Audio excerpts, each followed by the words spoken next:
Assalamualaikum warahmatullahi wabarakatuh.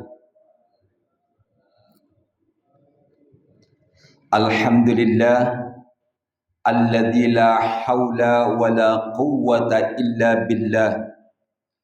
Ashhadu an la ilaha illallah wahdahu la syarikalah wa ashhadu anna sayyidana Muhammadan abduhu wa rasuluhu la nabiyya ba'dah. Wassalatu wassalamu ala rasulillah Sayyidina Muhammad ibn Abdullah wa ala alihi wa ashabihi wa man wala amma ba'du. Qala Allah fi kitabil karim wa huwa asdaqul qailin. A'udzu billahi minasy syaithanir rajim. Bismillahirrahmanirrahim. Qul in kuntum tuhibbunallaha yuhibbukumullah. Qul in kuntum tuhibbunallaha fattabi'uni yuhibbukumullah wa yaghfir lakum dzunubakum. Wa qala an-nabiy sallallahu alaihi wasallam, alaikum bisunnati wa sunnati ashabi. Sadaqallahul azim wa ballagha sadaqa rasulul nabiyul karim wa habibul karim. Wa ala dzalika minasyahidin wa syakirin walhamdulillahi rabbil alamin. Hadratul mukarramin, para alim, para ulama, wabil khusus DKM Masjid Jami' Ar-Rahmah beserta seluruh jajarannya, yang mudah-mudahan Allah senantiasa berikan keberkahan dan kesehatan sehingga dapat berkhidmat untuk kemakmuran masjid tercinta ini. Jamaah sekalian yang sama-sama semoga dimuliakan oleh Allah Subhanahu wa taala. Puji dan syukur kita marilah kita panjatkan kehadirat Allah Subhanahu wa taala. Alhamdulillah kita masih diberikan keistiqomahan untuk bangun pagi di antara sekian umat yang lain masih tidur untuk sholat berjamaah, apalagi dilanjutkan dengan ta'lim yang insyaallah menjelang syuruk. Mudah-mudahan kita semua mendapat pahala umrah yang mabrur. Amin ya rabbal alamin. Salawat serta salam semoga senantiasa tercurah karibaan junjungan Nabi besar Muhammad sallallahu alaihi wasallam kepada para keluarganya, para sahabatnya, dan mudah-mudahan salawat serta salam itu juga tercurah kepada kita semua sebagai pengikutnya. Amin ya rabbal alamin. Jamaah sekalian, mari kita lanjutkan ta'lim kita mengenai sejarah hidup baginda Nabi sallallahu alaihi wasallam yang saya angkat dari kitab Nurul Yaqin karangan Syekh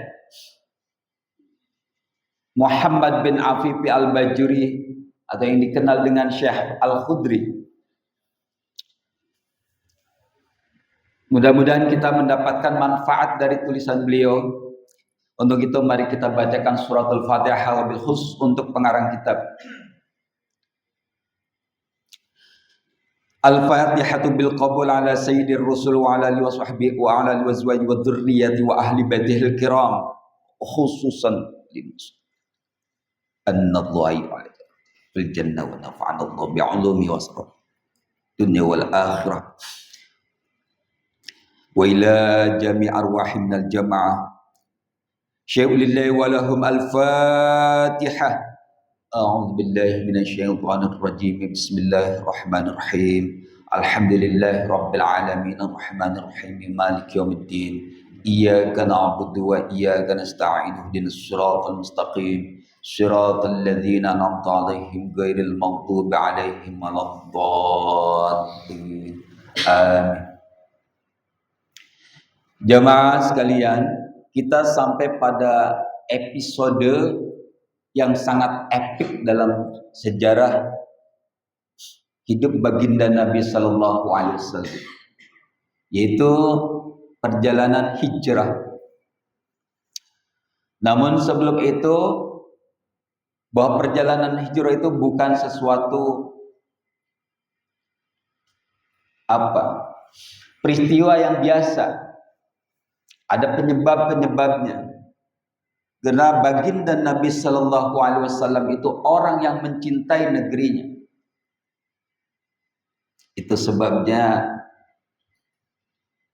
Hadratus Syekh Hashim As'ari mengisbat hubbul watan minal iman.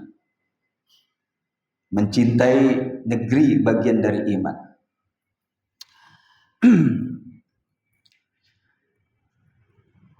Sebelumnya ada peristiwa baiat, dan baiat kepada baginda Nabi ini yang kedua kali, di mana orang-orang Madinah yang waktu itu berhaji. Jadi syariat haji adalah syariat sebelum Islam yang diabadikan dan kita ikuti menjadi syariat kita. Itu setelah baginda Nabi mengiklankan diri di pasar-pasar. Jadi penyebaran Islam meskipun cepat diawali dengan susah payah oleh baginda Sallallahu Alaihi Wasallam. Karena orang Quraisy saat itu memang tidak menerima. Yang sebagian alasannya memang karena alasan politis. Sampai baginda Sallallahu Alaihi Wasallam itu masuk ke pasar-pasar atau di tempat keramaian-keramaian yang di situ berkumpul orang untuk mendakwahkan Islam, memohon pertolongan bantuan dari setiap orang untuk membantunya. Dan alhamdulillah itu direspon oleh orang-orang Madinah yang haji saat itu. Pertama, kemudian kedua berbaiat kepada beliau. Setelah baiat yang kedua ini, orang-orang Quraisy di Makkah, ini kalau kita kebakaran jenggot, kalau istilah Arabnya masuk syaitan, kesurupan. Setelah mendengar peristiwa baiat yang kedua ini, orang-orang Quraisy kebakaran jenggot. Akhirnya mereka berkumpul di Darun Nadwa, yang memang kalau sekarang meskipun itu rumah pribadi, itu seperti ruang sidang MPR DPR. Karena di tempat itu sesuatu diputuskan oleh orang-orang Quraisy, dan orang-orang Quraisy tidak pernah memutuskan sesuatu yang berkaitan dengan kepentingan orang banyak kecuali di tempat itu atau di rumah itu. Namanya Darun Nadwa. Itu rumahnya Qusay bin Kilab. Ketika rapat setelah pasca baiat yang kedua itu, beberapa usul masuk. Ya namanya orang lagi panas gitu ya, usulnya ya sembrono juga. Sewot. Biasa. Ada yang mengatakan sudah usir aja Muhammad supaya kita lebih tenang setelah itu. Nastarih. Udah usir aja lah. Ribet amat. Biar kita tenang. Tapi usul ini ditolak. Dengan alasan kalau Muhammad diusir, orang-orang yang mengikutinya pasti ikut. Orang-orang yang telah menjadi Islam pasti ikut, dan itu akan menyebabkan eksodus besar-besaran. Itu akan terjadi apa? Kekosongan kota Mekah. Itu yang dikhawatirkan orang Quraisy. Akhirnya usul itu ditolak.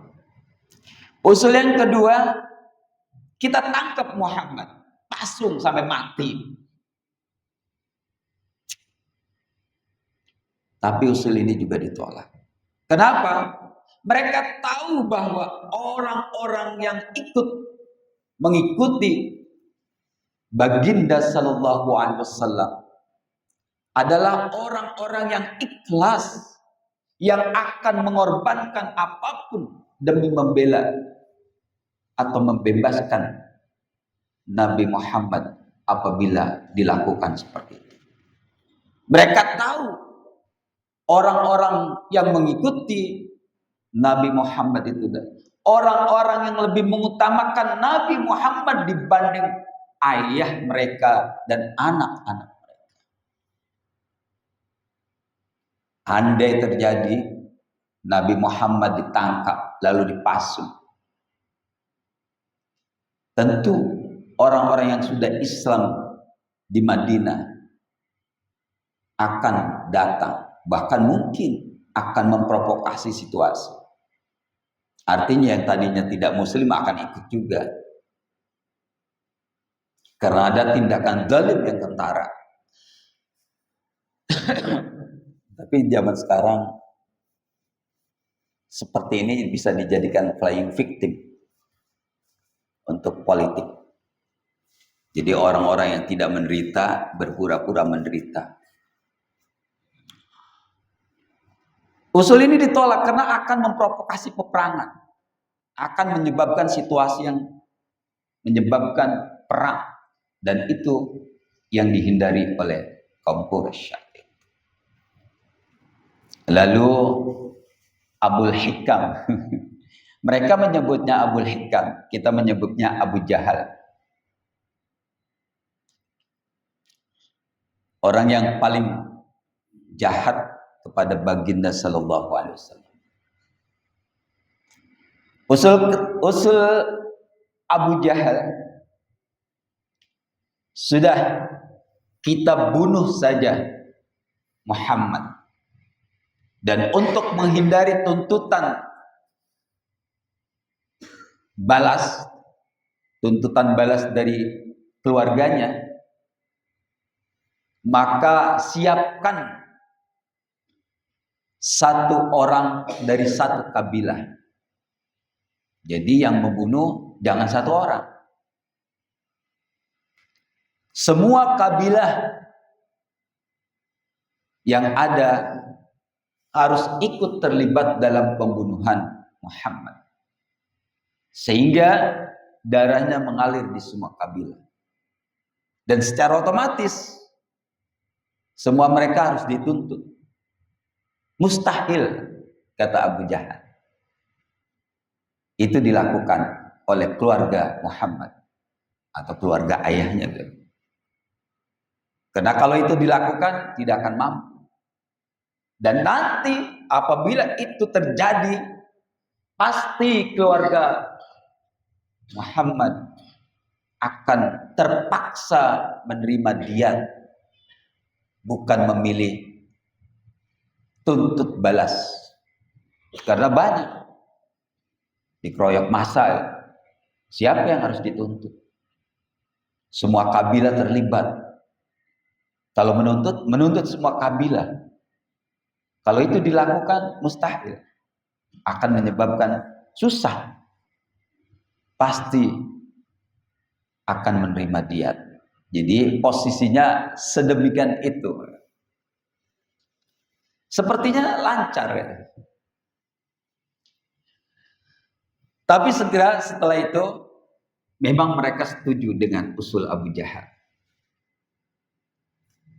Tapi Allah Maha mengetahui. Lalu disampaikan. Itu padahal pertemuan rahasia. Allah sampaikan kepada Baginda Sallallahu Alaihi Wasallam bahwa mereka berencana membunuh. Allah perintahkan Nabi untuk hijrah ke negeri yang ia cita-citakan. Jadi Nabi sebenarnya pengen juga hijrah, karena susah, tapi ditahan karena tidak ada wahyu. In huwa illa wahyu yuha. Nabi itu hanya berkata, bertindak berdasarkan wahyu dari Allah. Mereka membuat makar, maka ini diabadikan. Hada makruhum walakinna iradatallahi fawqa kulli iradatin. Mereka membuat makar, tapi makar Allah, rencana Allah di atas rencana mereka. Wayamkuruna, ini Al-Quran, wayamkuruna wayamkurullah. Mereka membuat makar, Allah juga sama membuat makar. Wallahu khairul makirin. Dan pasti Allah yang bisa melaksanakan rencananya. Jadi manusia boleh berencana apa, tetapi yang terjadi pastilah kehendak Allah.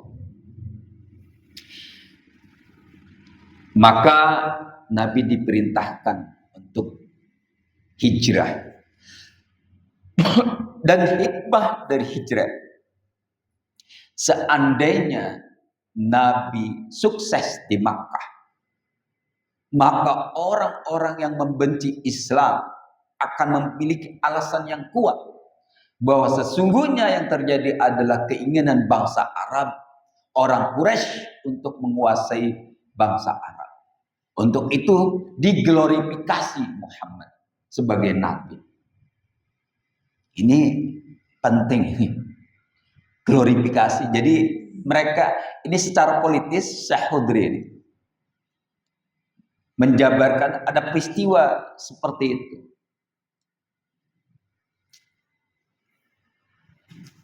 Nyatanya orang-orang kota Mekah, orang-orang Quraisy yang ada di kota Mekah, justru menjadi musuh-musuh beliau yang paling membuat atau yang paling menyakitkan, paling keras dan paling menyakitkan beliau. Jadi mustahil alasan itu bisa diajukan oleh orang-orang yang membenci Islam. Mari kita teruskan dengan hijrah. Bismillahirrahmanirrahim. Qala al-musannif rahimahullah wa nafa'ana Allah bi'ulumihi fid dharain. Hijratul Mustafa sallallahu alaihi wasallam. Fatawajjaha min sa'atihi ila sadiqihi Abi Bakr. Setelah Allah perintahkan Nabi untuk hijrah, Nabi segera menuju rumah Sayyidina Abu Bakar. Wa a'lamahu anna Allah qad adana lahu fil hijrati. Beliau memberitahu bahwa aku sudah diizinkan hijrah. Fasa'alahu Abu Bakrin as-sahbata. Diceritakan bahwa saya telah diizinkan hijrah. Abu Bakar minta, boleh nggak saya temenin? Padahal pengen. Jadi keinginan Abu Bakar untuk hijrah dengan baginda sallallahu alaihi wasallam itu, ini apa ya, tata sopan ya, apa namanya, adab. Meskipun ingin, tapi boleh nggak saya temenin? Qala na'am, boleh. Summa arada alaihi ihda rahilatayhi allataini kanata muaddataini lidzalik. Kemudian segera setelah itu Abu Bakar menyiapkan satu kendaraan di antara dua yang telah ia siapkan.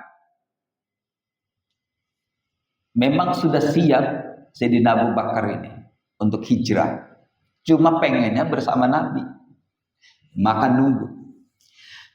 Fajahazahuma ahsanal jahazi. Dia siapkan perjalanan itu dengan persiapan yang luar biasa. Wasuni'at lahuma safratun fi jirabin.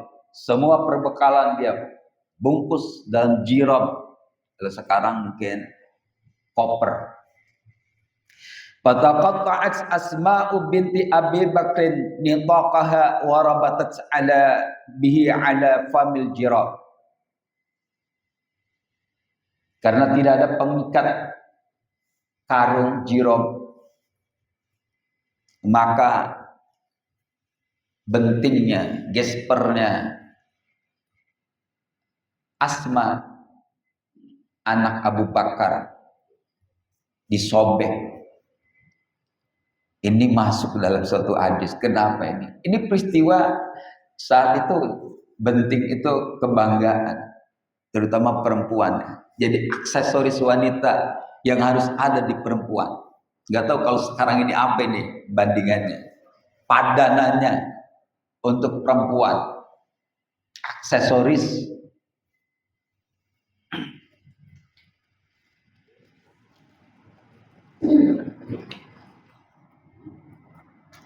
Ini di dalam Sahih Bukhari diceritakan. Wastajara Abdullah bin Uraiqit min Bani Dail bin Bakr wa kana hadiyan mahiran. Lalu setelah itu mereka berdua membayar Abdullah bin Uraiqit karena beliau ini penunjuk jalan yang paling mahir.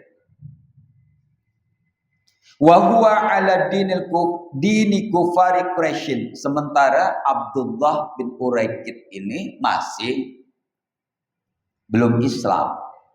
Nah, di sini kita mengambil ibrah bahwa kerjasama dengan non Muslim itu diperbolehkan selama tujuannya jelas untuk kepentingan kita. Jangan kita yang ikut tujuannya.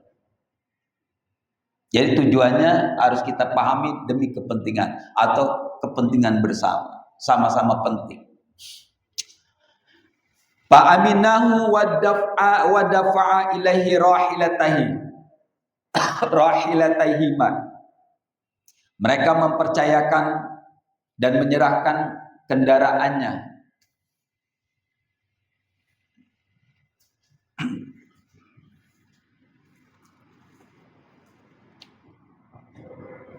Kepada Abdullah wa wa'adahu gharasurin ba'da salasi layali, dan meminta Abdullah agar unta rahilatain. Jadi rahilatain ini bukan unta untuk bawa barang, rahilah. Jadi memang khusus untuk jalan. Jadi kalau istilah ini bukan mobil pick up ini. Mobil khusus untuk jalan, bukan untuk bawa barang. Jadi diserahkan, nanti 3 hari tolong sampai di Gua Hira, Gua Sur maksudnya. Nah, jamaah sekalian, ada yang diceritakan bahwa ketika Sayyidina Abu Bakar dijawab, apakah saya boleh menemani Anda ya Rasul? Boleh. Itu Sayyidina Abu Bakar menangis gembira sampai Sayyidah Aisyah itu menceritakan, masya'atu anna ahadan yabki minal farah hatta ra'aitu Abu Bakrin yabki yaumaidin. Aku tidak pernah melihat orang menangis bahagia seperti yang saya lihat kepada Abu Bakar ayah saya pada hari itu. Jadi menangis gembira.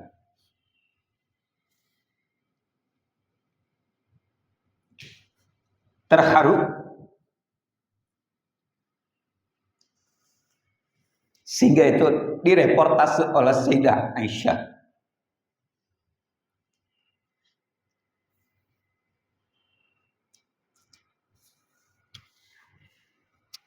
Demikian kecintaan beliau terhadap kita.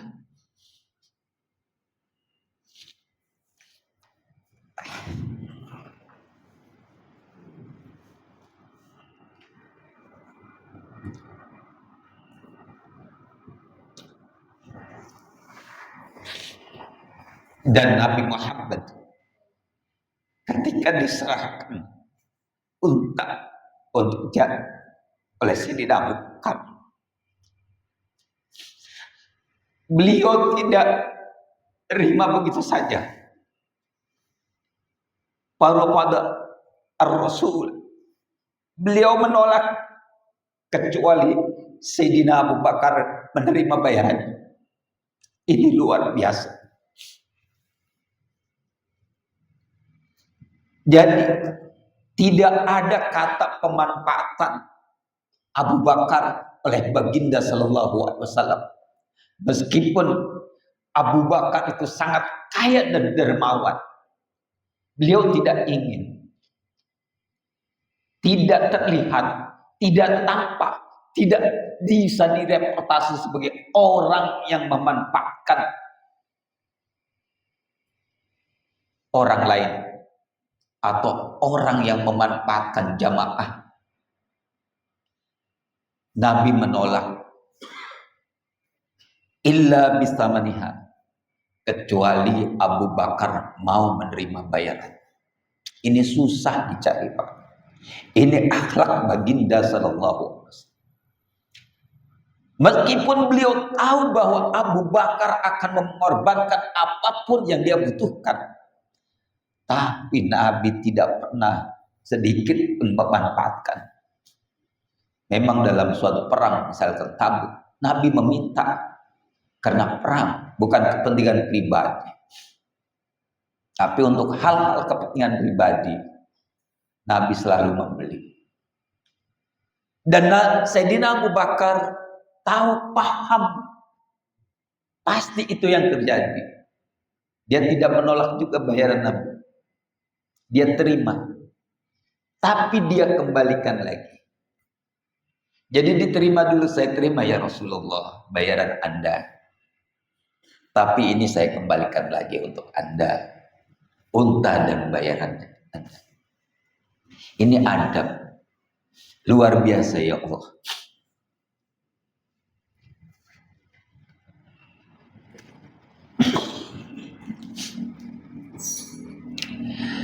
Summa faraq ar-Rasul alaihi salatu wassalam Abu Bakr.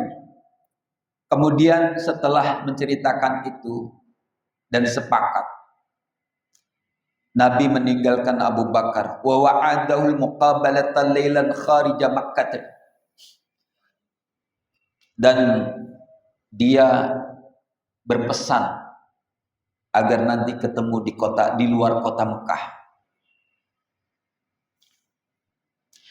Wa kanat hadhihi al-lailatu hiya lailatun isti'dadu Quraisy litanfidhi ma aqarru alaihi.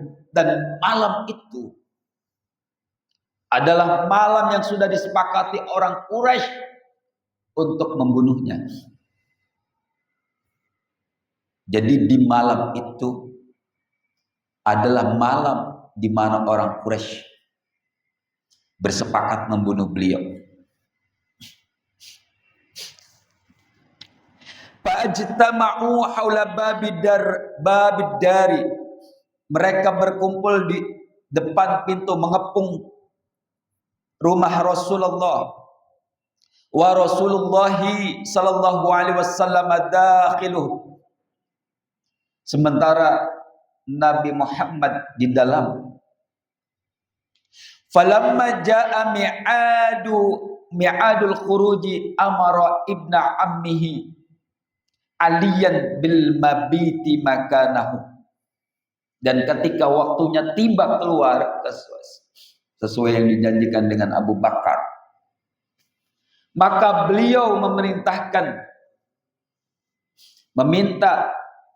kepada anak pamannya itu Ali bil mabiti makana, untuk menempati tempat tidurnya. Ini kalau orang santri ini bil mabiti makanahu.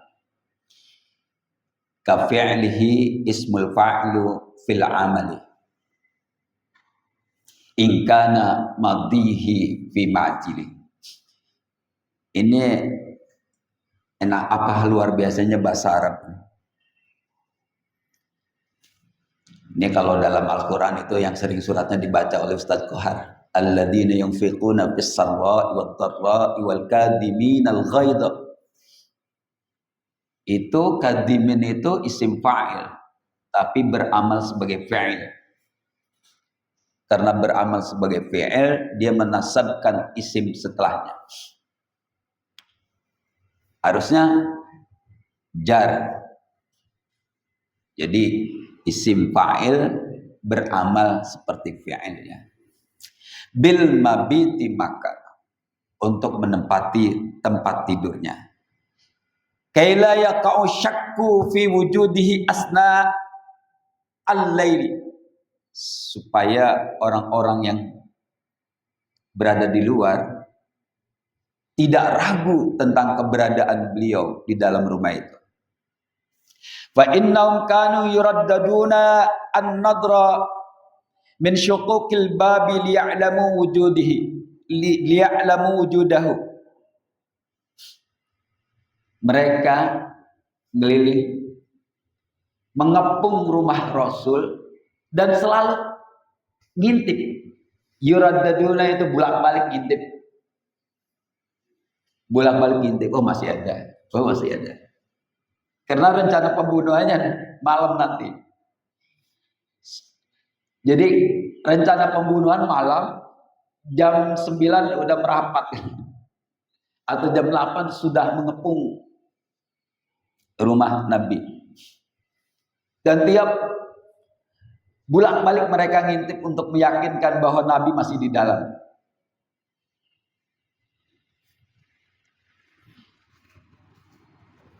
Summa saja alian biburdihi. Kemudian Nabi setelah memerintahkan Sayyidina Ali untuk menggantikan tempatnya, maka ditutupinya dengan burdahnya. Sayyidina Ali sebenarnya gentar juga, tapi Nabi menerangkan, innahu la yakhlis ilaika syai'un takrahu minhum. Kamu tidak akan mengalami sesuatu yang kamu risaukan dari mereka. Tentu orang yang sudah direncanakan dibunuh, tempat tidurnya digantikan, ini diminta oleh Rasulullah. Tapi Rasul menyatakan, tenang, tidak akan terjadi padamu. Dan itu memang terjadi, bahwa Ali tidak. Karena sebelum dibunuh ternyata dibuka dulu. Dan burdahnya itu, burdah atau selimutnya, burdah, di sesuatu yang sudah dikenal orang Quraisy, baik warna dan sebagainya. Jadi ya kalau saya pakai sarung batik kayak gini gitu, orang tidur pakai sarung saya disangka saya. Nabi gitu. Untuk meyakinkan, sebenarnya bukan untuk ini, meyakinkan bahwa Nabi masih dalam. Wa huwa yaqra'u wa ja'alna min baini aydihim saddan wa min khalfihim saddan fa aghshaynahum fa hum la yubsirun. Keluar Nabi, wa kharaja 'alal qaum, keluar sambil baca tadi. Jangan dicoba dibaca tanpa ijazah. Kalau dibaca kita tanpa ijazah ini. Jadi begitu keluar, orang-orang yang mengepungnya tidak melihat. Kenapa? Fa'alqallahu an-nauma 'alaihim hatta lam yarahu ahad. Allah menidurkan mereka dalam keadaan berdiri. Tidur mereka sehingga tidak ada yang melihat Nabi keluar. Walam yazal alaihi salatu wassalam alaihi salatu wassalam sairan hatta tuqabilu ma'as siddiq. Dan itu terjadi sampai Nabi keluar dari kota Mekah menemui temannya. Wasara hatta bi balagan hatta balagha gharasurin fahtafiyafi. Dan setelah itu Nabi berjalan ke Gua Sur dengan keadaan tentu pahtafia, khawatir. Meskipun Nabi Rasul ada tentu sisi kemanusiaannya. Kekhawatirannya ada. Jadi bukan berarti apa setiap soal yakin gitu. Ada sisi manusianya. Ada rasa takut. Orang yang kabur dari kota yang sedang direncanakan dibunuhnya. Ada ketakutan itu. Insyaallah nanti kita teruskan. Jadi kita sampai sini dulu. Mudah-mudahan kita semua diberikan kesehatan sehingga bisa mengikuti perjalanan baginda sallallahu alaihi wasallam yang efek ini. Wallahu a'lam bishawab. Al-Fatihah. A'udzubillahi minasyaitonir rajim. Bismillah. Iyyaka na'budu wa iyyaka nasta'in. Shiratal ladzina an'amta 'alaihim ghairil